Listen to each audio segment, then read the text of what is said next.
It's 1400 CET. Let's start.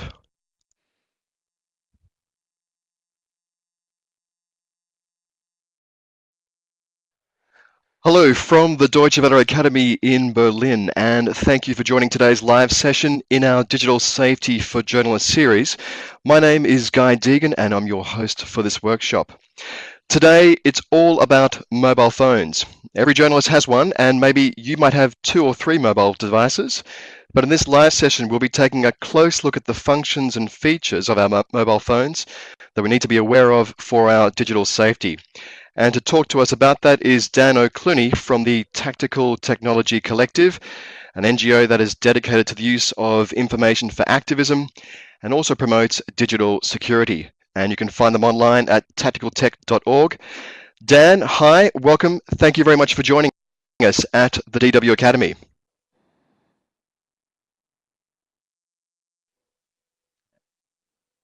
Hi guys, nice to be.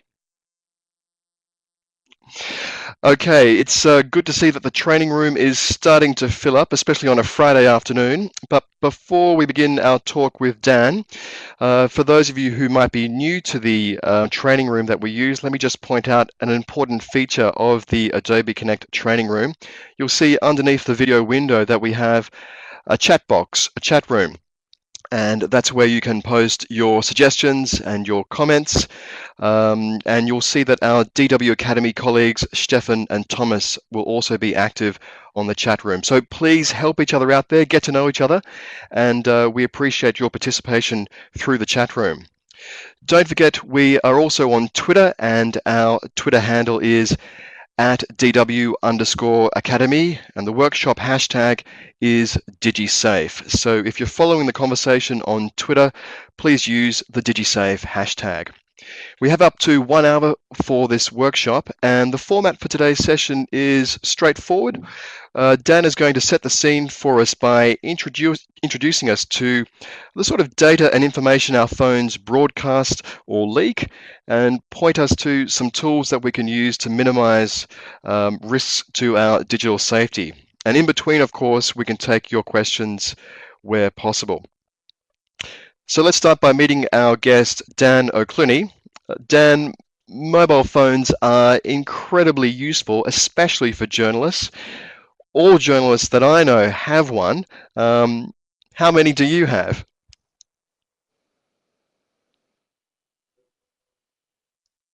I have this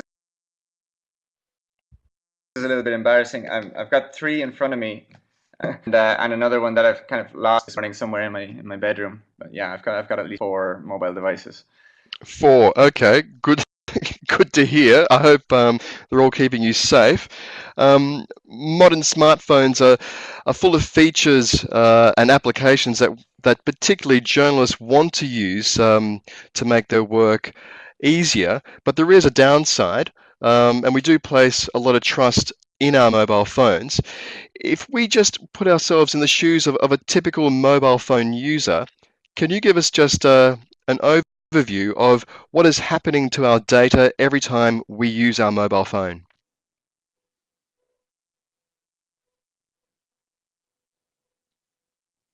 So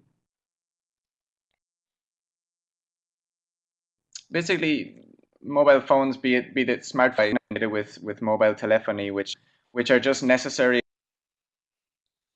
in order for them to work, and they imply already about us that some of us may consider sensitive and some of us may not.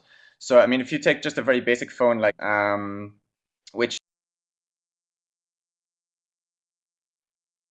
doesn't have an internet connection or anything like it, there's little basic pieces of information.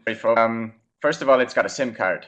Every phone needs a SIM card in order to be able to connect to a cellular network, and the SIM card is inside the phone, and the SIM card is associated with that hardware. And the hardware itself has an identifying number as well, called an IMEI number. I think that's an International Mobile Equipment Identifier number. And these 2 pieces of information together are sent whenever the phone does anything, no? Whenever it connects in any way to the cellular. The thing is that it's connecting to the cellular network all the time, not just when you're sending messages or making phone calls. This phone, every couple of minutes or perhaps less than a minute, will send out a little message to whatever could be the closest cell tower. And that could be, if we're in an urban area, which we are right now, could be within a few hundred meters, or if we're in a rural area, could be a couple of kilometers away. But its location will be triangulated in order for the network to give us the best possible signal. You know, what that implies is that already, just by switching on the phone and having the battery in, we're broadcasting our location to the cellular network. And that location is recorded and tracked in order for the network to out the best possible signal. No? This is not necessarily malicious in and of itself. It's just the way phones work. No?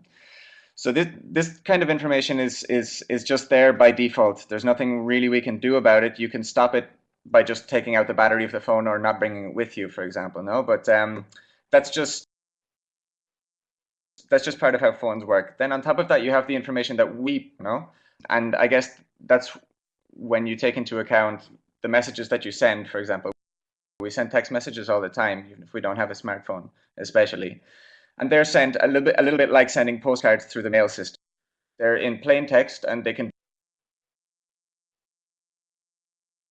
be read at every point that they bounce from one tower to another to the headquarters who we're communicating with. So we're sending these postcards around that are also quite interceptable to somebody who might have access to that network. No, if we can, like this one, an iPhone information that's already by default going to start being sent through the network. It's usually got a data and internet connection, no? And depending on the applications we have, regardless of whether we're actively using them or not, they're also gathering data.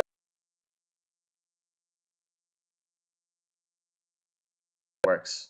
Often, again, in an unencrypted, like going through this will be intercepted along the way, no? So your average user, I mean, these days, especially because now I think this little Nokia, which I'm a fan of, feels like a bit of a relic. The data about our online interactions on our phones, our WhatsApp, our Facebook, our emails, is constantly being sent from our device through this network and being recorded at various points without us necessarily doing anything or even, being actively involved in it. Okay. Dan, and just to our audience, welcome to everyone who's just been joining us. We are speaking to Dan O Clunaigh from the Tactical Technology Collective, which is based here in Berlin, and we're talking about mobile security, digital safety, and mobile phones. Dan, just with your video at the moment, we are just experiencing a little bit of stuttering there, and perhaps with the bandwidth, we might just get you to switch off your camera through Adobe Connect, but we'll still hear you with your audio. And yeah, on the fly, we'll see if we can improve that connection. Okay, so Dan, what you're saying is there's a range of data. If it's a basic phone, just a small feature phone, there might be geolocation data that's being sent from the particular towers that are near us. But if you're using a smartphone that has an internet connection, there is more types of data, more metadata that's being broadcasted when we're using it.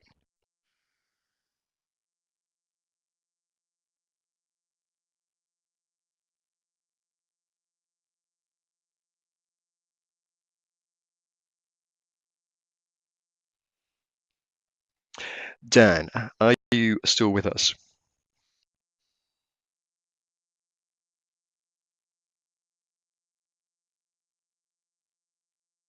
Okay, we seem to have lost Dan's audio there.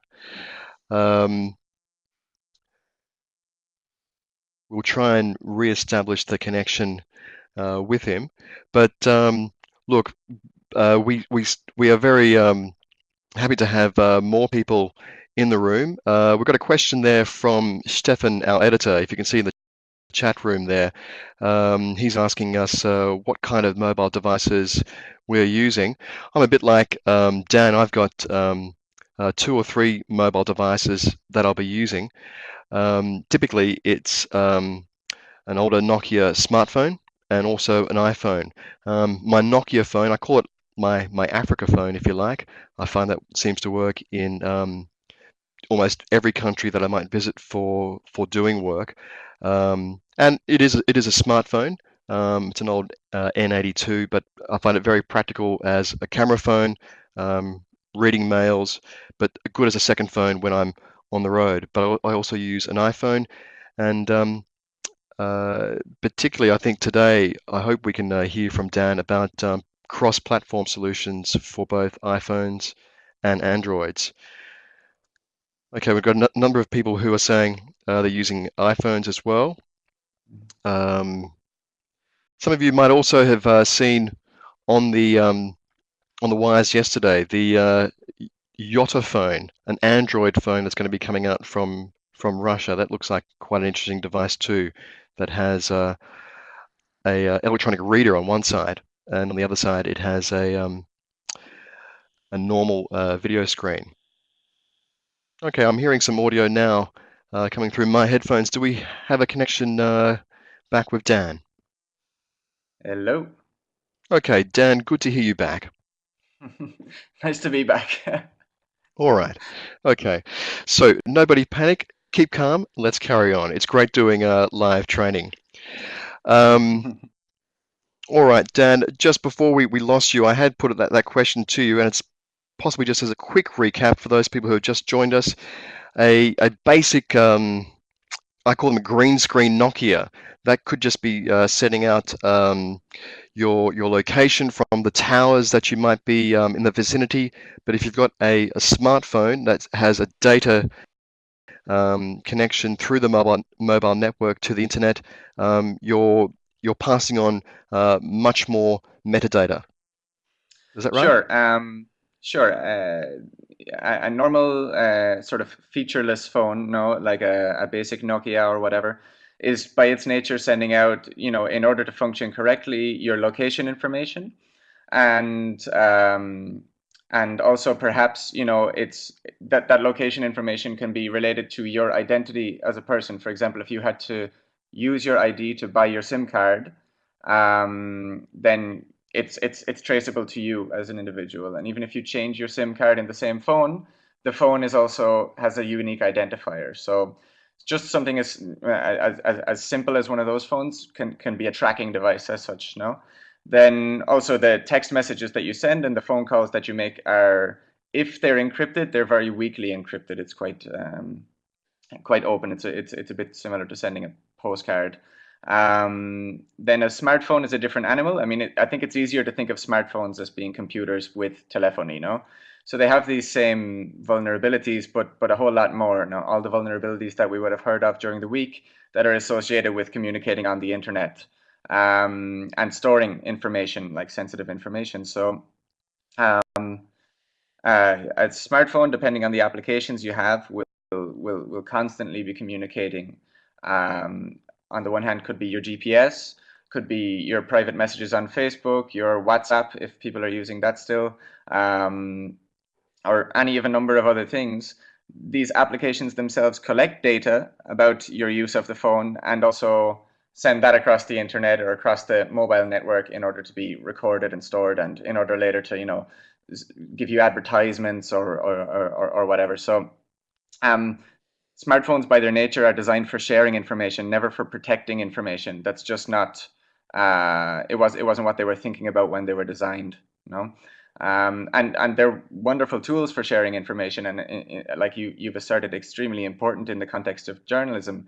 But when information security becomes an issue, that's when you have to start thinking a little bit more seriously. Dan, I know you were keen to point out to us some differences between personal security and information security when using mobile phones, and you've got some slides to show us, to illustrate that further, and a few points to share with us. Everyone, Dan is going to start sharing his screen, and hopefully that should not have too much effect on his audio.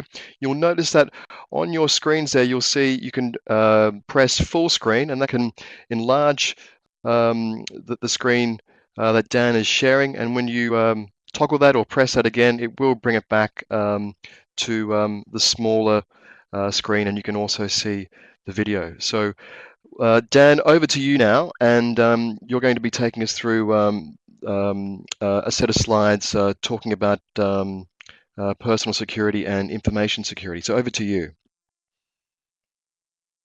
Sure. So, yeah, I would start by making that assertion that I think as journalists, we have to consider our personal security on the one hand and our information security. They're not the same thing.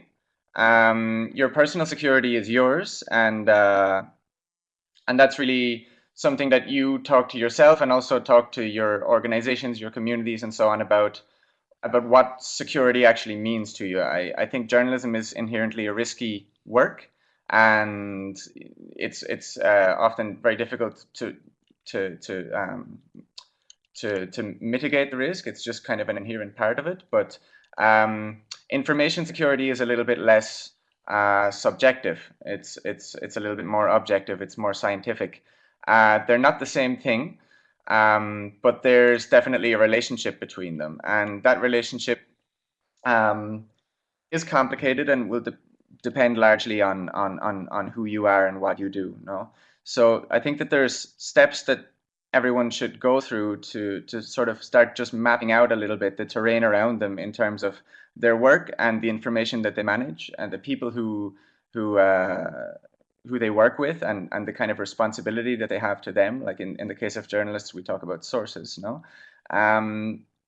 So yeah, unfortunately, there's no one size fits all solution, which is what I have there. And unfortunately, it's what a lot of people hope for when we talk about something as complicated as mobile security. And I wish it were simpler in a way.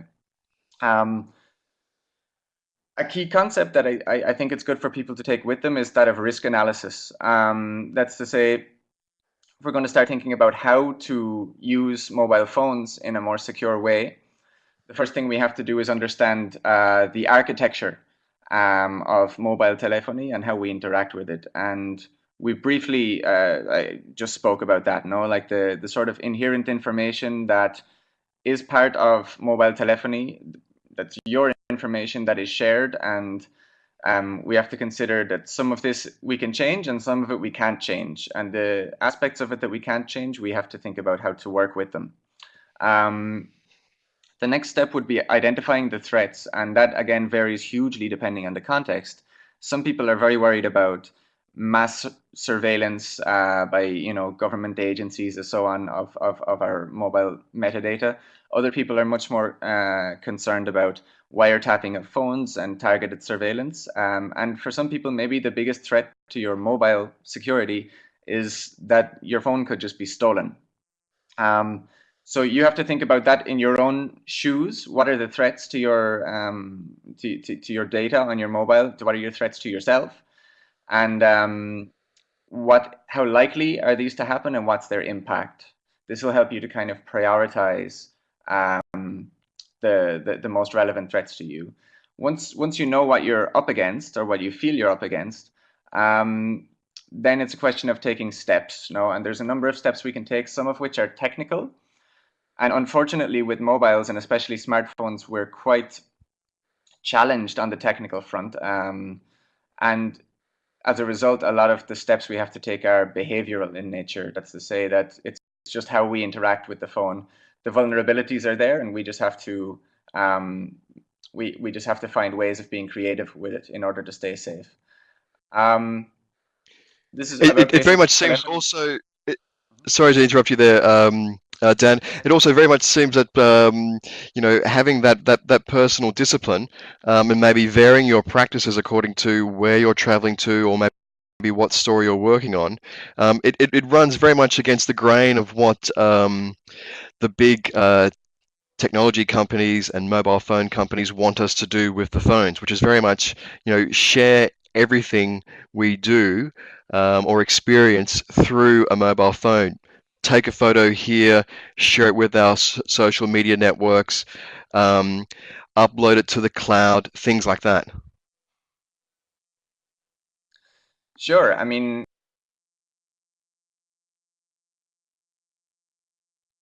that's exactly it. Devices are designed for everybody. It's wonderful, and that has so many advantages from the perspective of freedom of speech, and of the development of a more open society and a more connected society. But on the other hand, this is also promoted because it's a business model. No, the more we share, the better, because these sort of the companies and so on that are developing applications, that are developing devices, have an interest in us having more of a laissez-faire attitude towards our data, because the business model is such that they collect this data, record it, and then maybe at best they use it to give us advertisements. They serve us advertisements based on what is it could be our location, it could be our browsing habits, it could be what we typed into the Google search bar, and so on. So there's big money in that. Unfortunately, at worst, it can have really serious consequences, because unfortunately, as businesses who are not necessarily invested in the right to privacy, they may be inclined to hand over some of the data that we've transferred into our phones or across the internet through our phones, to people who may not have the best of intentions in looking for that information and may wish to use it against us. Dan, what have you got for us next on that aspect of security, or did you want to move on to examples and illustrating that to us, or have you got a bit more to I add mean, here? there's sure. I mean, it's I mean, fundamentally, what I would emphasize is that everybody has their own choices to make about how they interact with these devices. You just have to be aware that they're not designed in such a way that prioritizes your privacy, but rather that prioritize the idea of sharing, and that the notion of private lives in a lot of senses. This, for a lot of people, is absolutely fine. The idea, though, is that you take stock of your own situation and make decisions on what you're going to share over a platform like this, given that by default they want you to share as much information as possible. I feel that this really becomes an issue when we talk about people who are at times going against the grain in society, and that often is journalists, citizen journalists, bloggers, and human rights defenders. I think that that's when we have to start mapping the information that we're putting onto these devices. And I think it's quite easy step for anybody to take to just sit down for 15 minutes and consider the information that you're sharing on your smartphone, and rank it maybe in terms of how sensitive you would consider it. And this can be personal data, or it can be professional data. And if you consider the sensitive data, then that's the data that needs your attention. I think as a rule of thumb, a mobile is not really a place for sensitive data if you can avoid it. That means, on the one hand, just not letting it get there in the first place. But if it is there, then we have to start thinking about ways of communicating it less, or ways of deleting it, which is very difficult on smartphones. So yeah, I think that that's kind of the first step that somebody might take is if you look at your wallet on the one hand and consider what's in your wallet, and how much that would impact you if it were stolen. And maybe you could even look at your entire apartment and consider what's in your apartment if somebody were to break in and take what's there, how much you might lose. And then look at your smartphone and consider how not only you, but those around you could be affected by somebody having access to the data that's on that device. And that's just the physical device. I mean, admittedly, Dan, on my iPhone, I from the time I try to launch it, I mean, I just have a simple passcode um, there as, I suppose, the first line of defense physically if it's stolen. But I wonder how many people even do that. Perhaps that's something we could even put to our participants. You know, how many of you have you actually got your phones physically locked off with a numeric code or something else, a password to enter before you actually can start using the phone? Yeah, I'd be very interested to see, like, just from the group that we have, like who's actually got a pin on their phone. This is like you asserted, you know, very much kind of step one, you know, and it does protect you very much against sort of, you know, your casual threat of, you know, theft or loss of your phone, that at least somebody who doesn't have the kind of resources necessary to break a pin like that won't be able to access your data there, which could be extremely sensitive, you know. Okay, we've got a So couple yeah, of people. that's We have a couple of people saying that, yeah, that they're using the codes. Jancy, no protection so far. Maybe after today you might change your mind. But we've got a good question here from Barbara. How can you map the information you send out when you don't know what information the apps on your phone are transferring?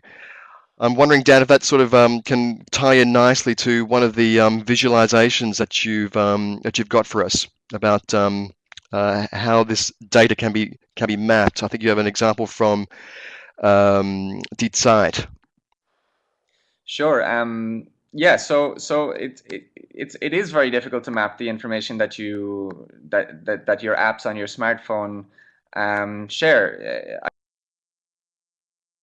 I think where you can start is when you download an app, permissions that app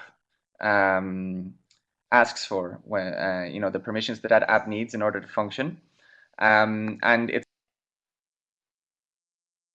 good to just be quite discerning. You know, if there's a lot of what we would call Trojans out there. That's to say, applications that appear to be legitimate. For example, no, oh, this is a torch, and I downloaded it, and I can switch it on, and my phone turns into a torch. About to download it, and you see that one of the permissions it wants is internet connectivity and access to your contacts. You'd have to ask yourself, well, why does a torch want to access my contacts? And this is no. So you can investigate the apps on your phone and see what they purport to share. That's one place to start. Unfortunately, a lot of applications are not what we call open source. That's to say, they're proprietary and they're developed by companies, and they don't share the code that the app is written in. So we don't actually know what the app does. It will say that it does one thing, but it will actually do something else oftentimes. So we have to be very careful about that. That's why I think it's a very good practice to use open source and number of open source applications, that because the code is published, it can be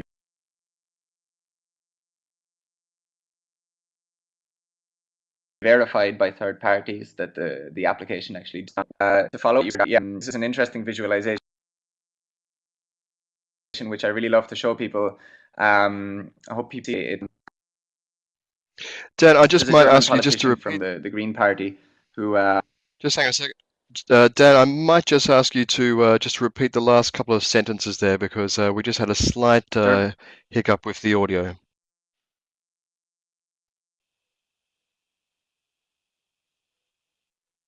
Okay. I was saying underlines the importance of using open software. That's to say, software which is the code in which it's written is published, so the authors of the code can have it verified by independent people, by third parties, can tell you whether this torch application is actually a torch or whether it's actually entering your address book, stealing your contact details and sending them across the internet. You know, to use a pretty extreme example. So that's just a good principle to follow. Um, but it's quite correct to assert that it is very difficult for smartphones to map the data, unfortunately, because there's so much of it. And yeah, I was then just following up on my visualization, which I think really gets the message home about smartphones and the amount of data that they do send.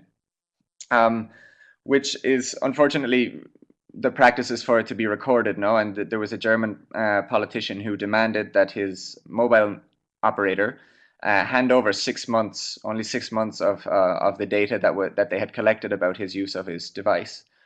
And after long court battle, they eventually agreed to hand over the data, and he was able to map it, and it's available on zeit.de. I'll put the address into the chat window in a moment.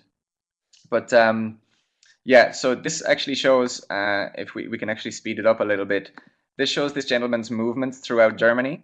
What you're seeing, the two little circles, are actually his location physically. They show his movement throughout Germany for 6 months, and I'm just going to speed it up a little bit. Now we can see him here on a train, obviously, and now he's back in Berlin. Some little mark up there because we're not sure where he is. He might be in a tunnel. But it also shows us a little symbol every time he makes a call, every time he sends a text message or accesses the internet. That's registered, no?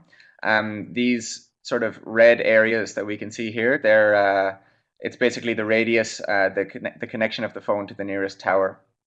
And this is an extremely detailed account, essentially, of this person's movements and life for 6 months, which was recorded not because he's special or because he's a politician, but just because he's a regular phone user. Which is scary when you consider that some of us, considering the work that we do, and this is very normal for journalists, I think, could be given even more than just this basic level of attention, but rather could be subjected to more sustained or targeted surveillance, no? So, like, clear example that this type of surveillance is not special. It's already quite normalized, and then when some of us could face much worse risks as a result of the work that we're doing. I mean, just tell us what sort of risks are we at with just even this type of data that you've shown here with this example from Malte Spitz, the German Green MP? Obviously, its location is one, yeah. Sorry, could you repeat the question? Yeah, Oh, yeah, what specific risks would we be at? I mean, location is one that you've mentioned before. Sure. I think that a very big one for people is the privacy or supposed privacy of our communications. No, I think it's important to keep in mind that by default, even SMS is not encrypted. That's to say, I was using the metaphor earlier on of it being a bit like sending a postcard. No, and it's extremely easy for that to be intercepted, be it by the network operator themselves or me with about 100 euros worth of equipment, that anybody could purchase. You can just intercept GSM signals and have access to people's messages, and also the phone calls. Phone calls over what we call the GSM network are very poorly encrypted, and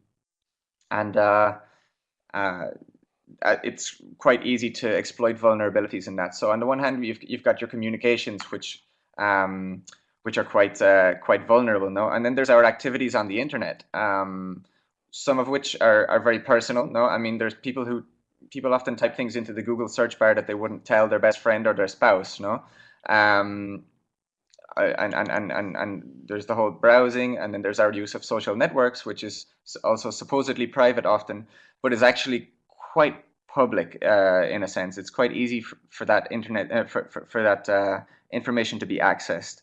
So I think that really, I mean, beyond our location, which sure for some people is sensitive at some times and can be used as evidence as well against you, your location tracked by the GSM network. It goes far beyond that with smartphones. Our entire lives are shared on these things these days, and really it depends on you and what you consider to be sensitive or important. But by default, they're designed to collect and share a lot of information about us, and a lot of very personal information. Dan, can I just direct your attention to a couple of questions that we've got coming up in the chat room?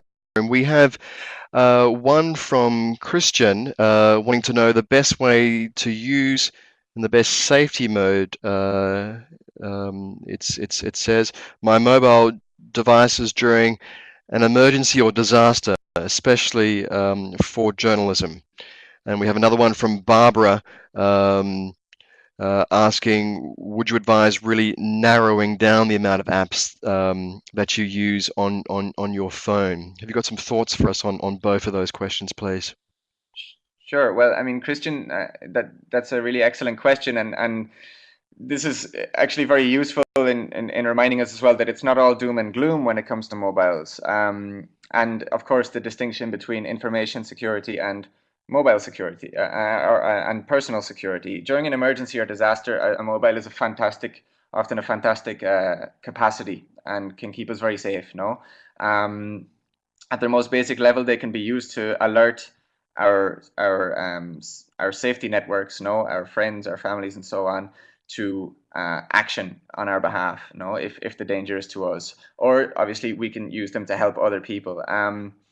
There are very good platforms for which can be used in crisis situations, such as there's one called Ushahidi. I'll type the name in there because it's quite different. Ushahidi. Ushahidi is something Which which is very well known, stemming from the Kenyan elections in 2007.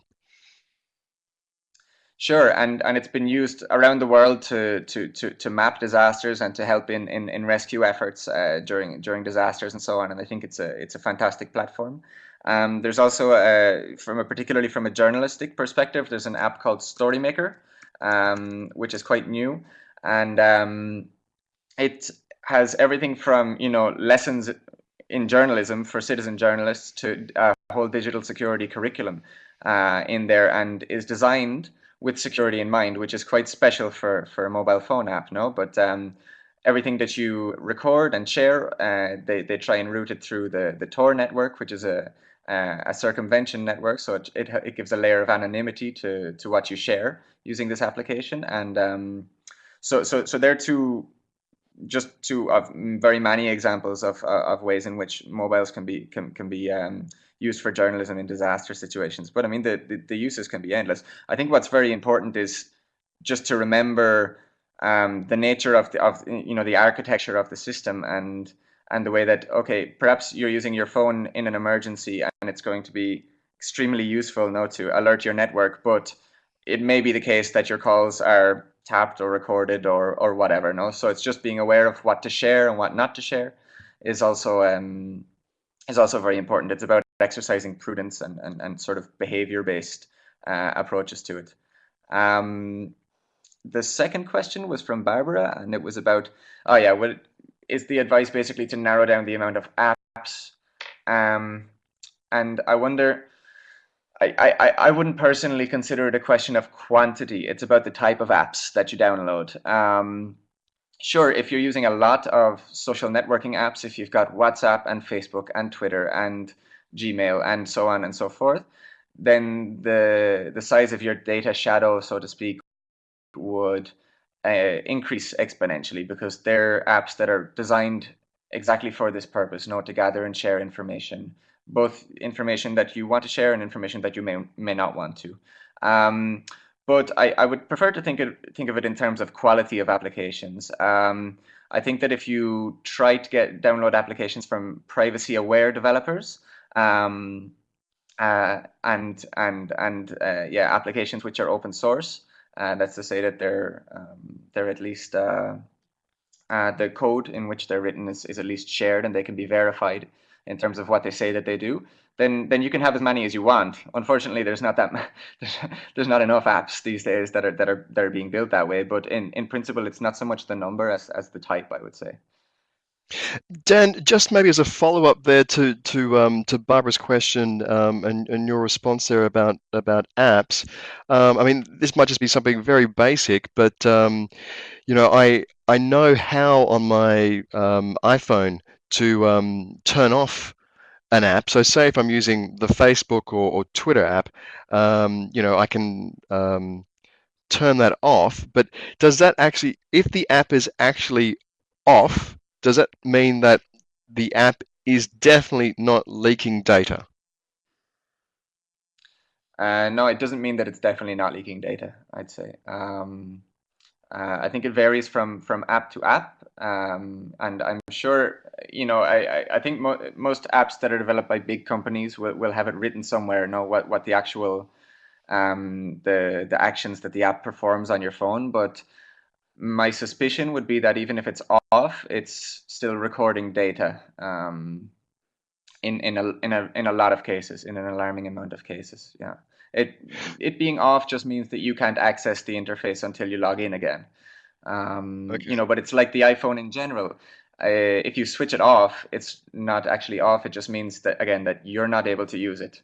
Um, but it's not off as we imagine something should be. Okay. Okay.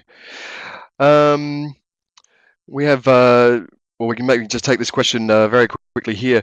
Jace, not got a security question, but he's asking whether is it true that cell phone batteries drain faster if near a cell tower, even when off? Therefore, one should dislodge the battery.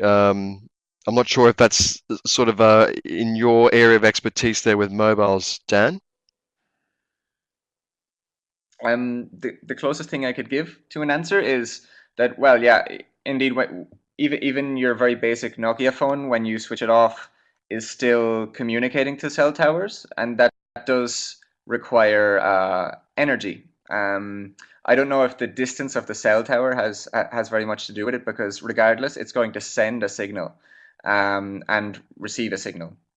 Um, so I couldn't tell you whether the distance is a factor, but indeed, when you switch off any phone, it's still communicating with the towers, and the only way to stop it from communicating would be to take out the battery, which often you can't actually do with a smartphone.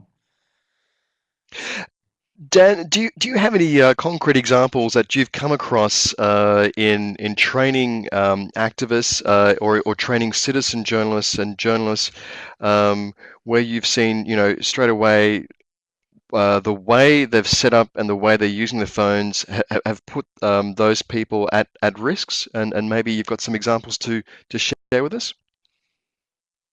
Sure. I mean, it's unfortunately quite common. It's not necessarily anything that they've done wrong. I don't like to put it in terms of, some kind of blame or whatever. It's sort of a default approach to phones, because we don't understand how they work usually, no? So often, people who have quite high risk situations and who deal with a lot of sensitive information, just by not knowing and about how they work, they can put themselves at risk. And it's unfortunately extremely common. There's so many ways that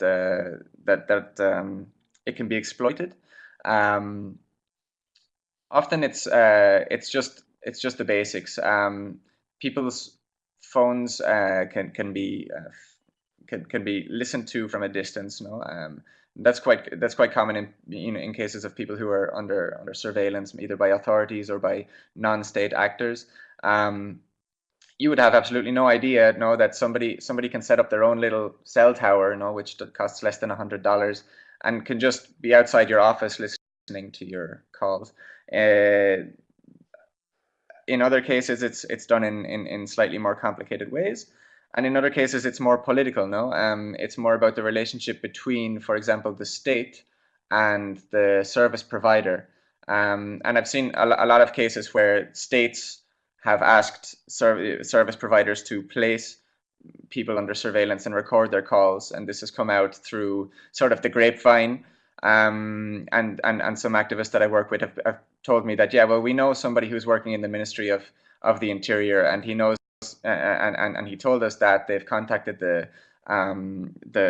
provider in order to record our calls and send them information about everything that we do on the network. So it's not even about the aggressor in this case having a particularly high technical ability. Is more of a political problem, no?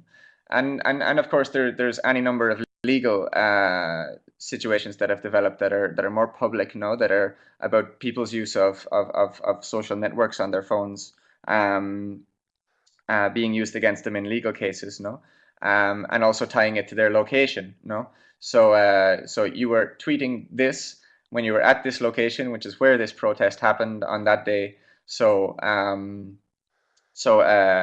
you're guilty. No, often, of course, these are cases where the rule of law is not particularly strong anyway, but evidence is evidence. No, and more and more governments are very happy to use it. Of course, it's not always governments. Sometimes it's just a question of I've come across several times human rights defenders who have just had their phone stolen and then receive a threatening phone call from their own phone. No, that's quite common practice, especially in Latin America. So yeah, I mean, unfortunately, there's a huge amount of stories. There's more every day about this kind of thing. Just picking up on a few points you've mentioned there about surveillance of the phone's microphone and camera. I imagine I noticed that Anne Groot, your colleague from the Tactical Technology Collective, she gave Stefan and I a little flyer that you guys are handing out at the moment that includes a little sticker to put over the camera. I mean, do you have to be that paranoid that even if you're not using your camera, but your phone's camera could actually be recording and broadcasting what it's seeing without your knowledge? Yeah, that's an unfortunate fact of it. I mean, yeah, okay. Perhaps there's an element of, yeah. What do you think is the real threat? Do you think somebody would invest in switching on your camera from a distance? But it's very much possible. Unfortunately, the microphone in your phone could be can be activated and used without your knowing, and record or transmit what it hears, across the network. And the same goes for the webcam on smartphones and on computers. That, yeah, they can be switched on.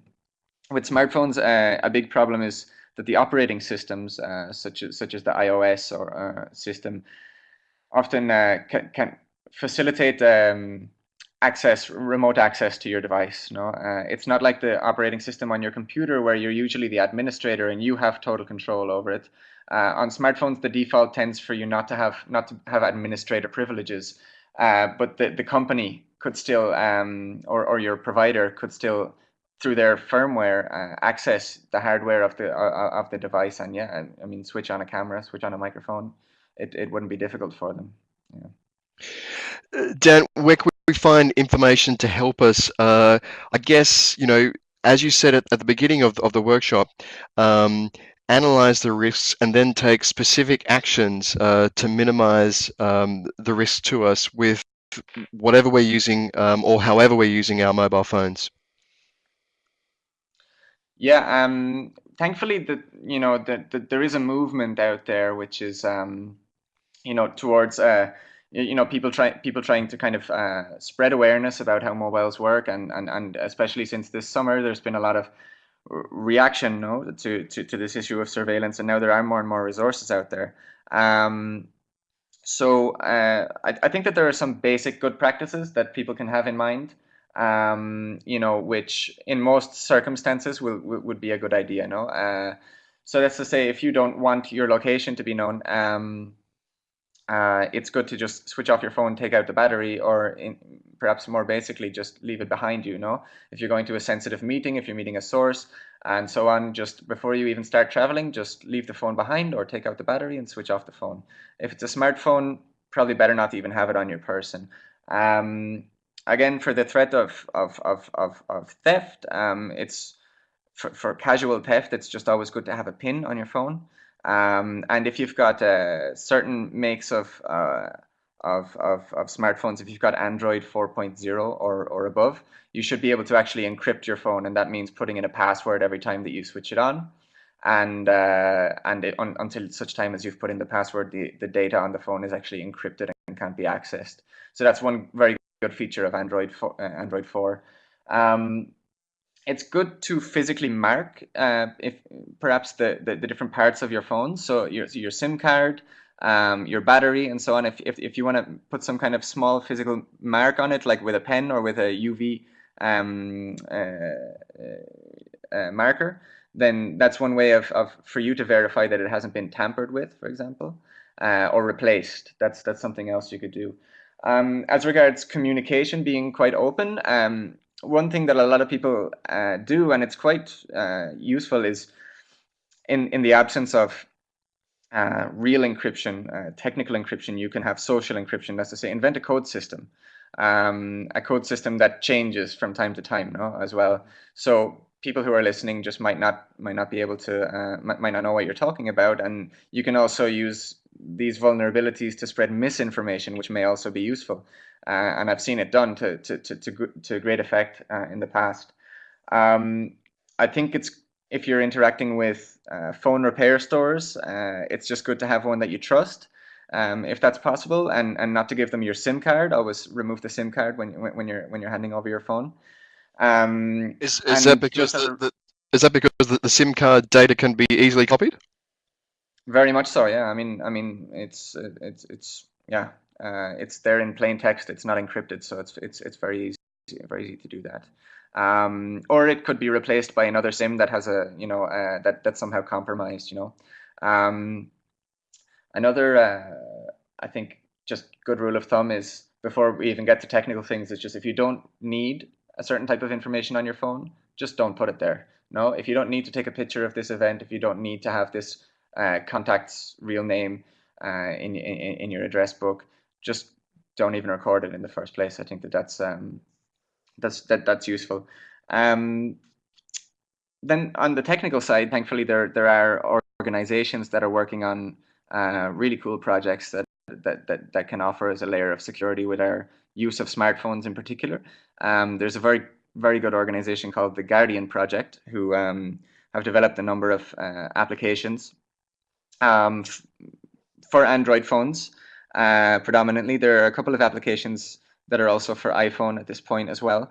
But in general terms, software for Android, there tends to be more security related software. So they have applications which do a number of things from sending from accessing the internet through a circumvention network, blurring pictures, blurring faces in pictures. Uh, Even they're working on encrypted phone calls. There are applications from other organizations that do encrypted text messages, which are fantastic as well. Yeah, I mean, it's good to go exploring, and we have resources where people can access these, like in step-by-step instructions for how to use them. And just I think if you do a little bit of digging, there's actually quite a lot you can find. No, it's a question of having the time and the will to do it. It's not impossible.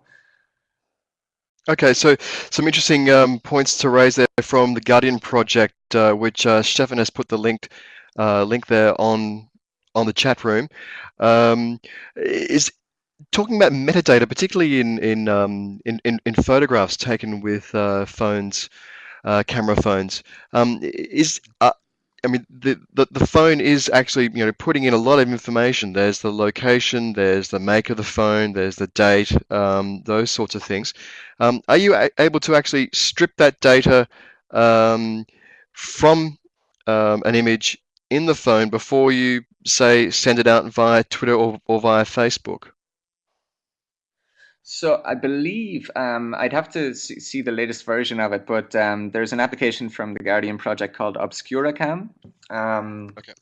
I'm just writing it there, which I believe gives you the option to actually strip metadata from pictures as well as blur faces when you do take pictures and then share them. However, there are also ways, if it's a question of if you've got time to take the picture off your phone and onto a computer, there's more options, I believe, with computers when it comes to stripping metadata at the moment. There are a number of metadata stripping programs for Windows. There's one which I think works quite well, which is called MetaNull.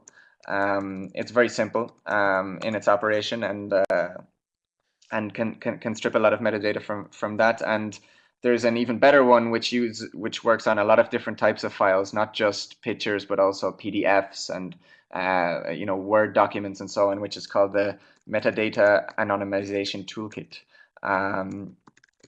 That unfortunately, as is the case with some security applications, is only available for Linux. but Metanol is available for Windows, for example, and I believe there's a couple of others like it. I think it's just good to make sure that it's good to look for an open source application if you are looking for them, just so that you know it can be verified that this is not some Trojan or whatever, and then verify yourself that the metadata has also been stripped once you've used the program.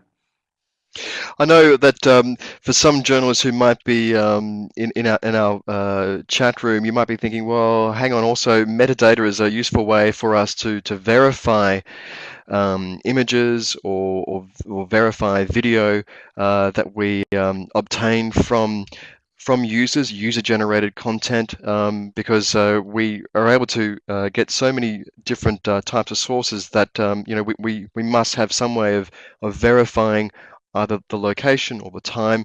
We need these sorts of things to help us before we use it in our stories. Sure, and like I say, metadata in and of itself is not bad. It's all about context, and that goes for a lot of the information security kind of vulnerabilities that I've mentioned today. Depending on context, they could actually be on your side, no? And I've seen cases where human rights defenders being able to prove that they were in a particular location at a particular time was a way of a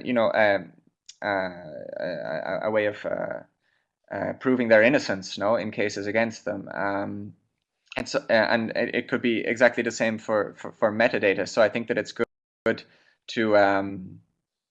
to just keep in mind that things are going to depend on context, and you yourself are much more equipped at deciding whether it's appropriate to keep metadata or to use any aspect of a phone than I. It's just a question of knowing how they work, and then you can make the decisions.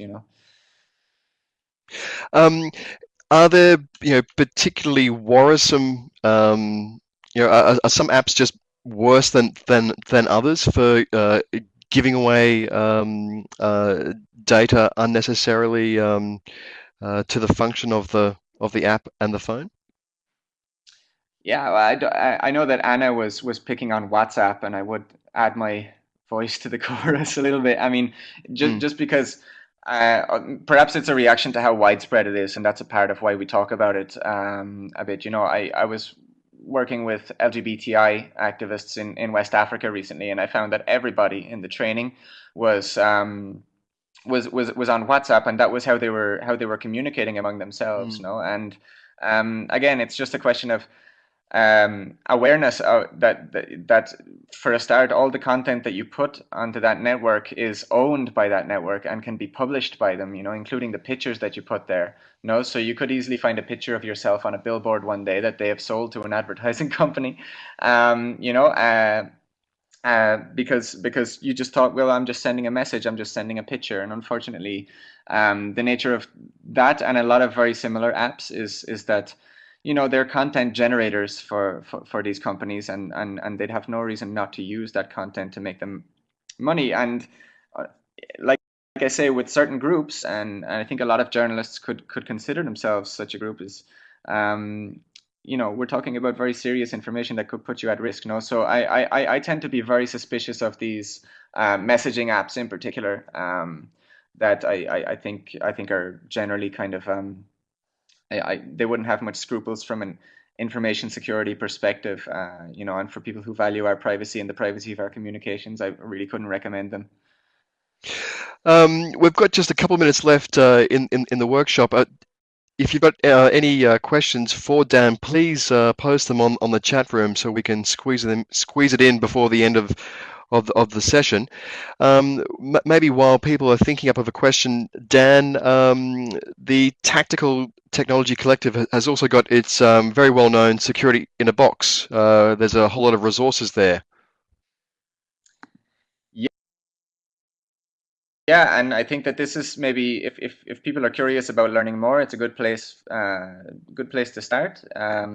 Is securityinabox.org, and I think a couple of the links are already in the chat room there. It has been it's been in existence for quite some years now, and we're still updating it, and recently added a chapter about smartphones, and that was just less than a year ago, and we added this mobile security section, which I'm showing on the screen at the moment, which actually has walkthrough talking about today.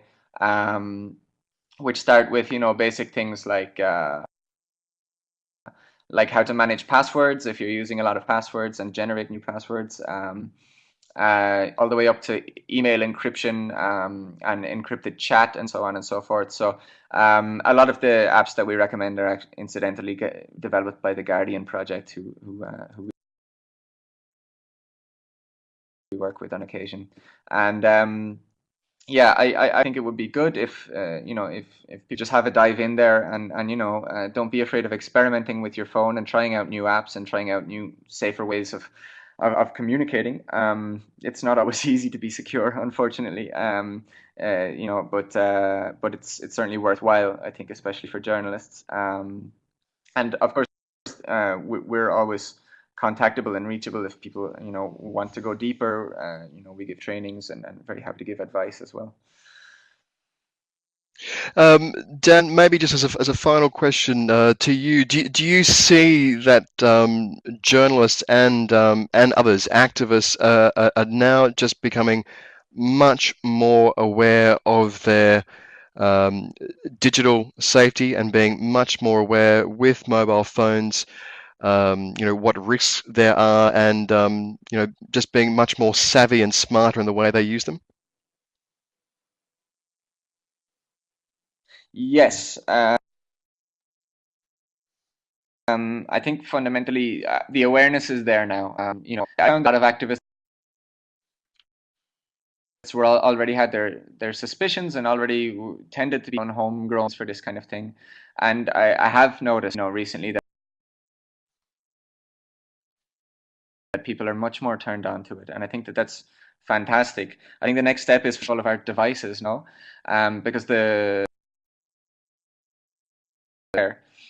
it's just a question of taking the time to sort of buy these black boxes and start taking control of the way we interact with them. It's much easier than it seems, and it's very consistent with the idea of empowering ourselves, and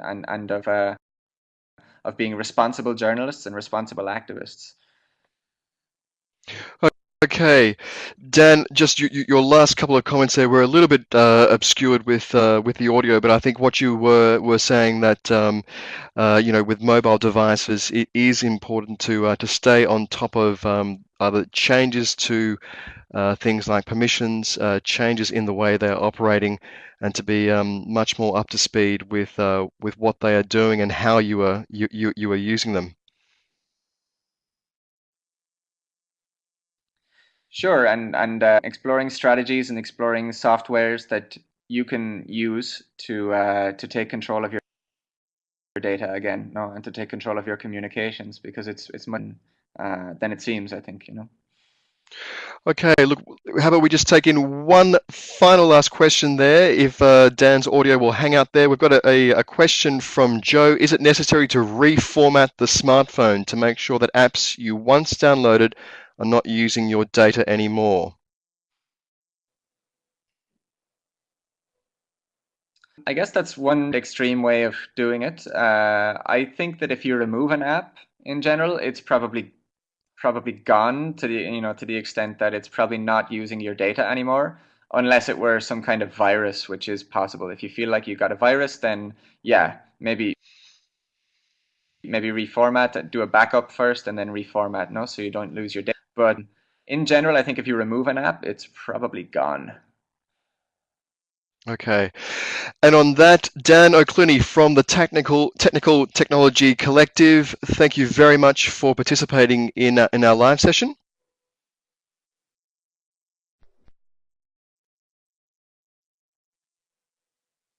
Thank you very much. And to everyone, thank you for participating in today's training. Don't go away. You can have a little bit of a break, but please come back to us at 1600 CET. We will have the security expert and ex-hacker Morgan Marquis-Brois, who will be joining us to talk about what's in that message, the dangers lurking in links and attachments. He'll also have some real-life examples about how journalists and media activists have been victims of cyber attacks or have been hacked, and he'll also tell us some useful points about what we can do to make ourselves safer online. There's full details about that on the website. So until then, we look forward to your company. Dan, thank you very much. Dan from the Tactical Technology Collective. You can find them at tacticaltech.org. And from all of us here, it's goodbye from Berlin. Ciao.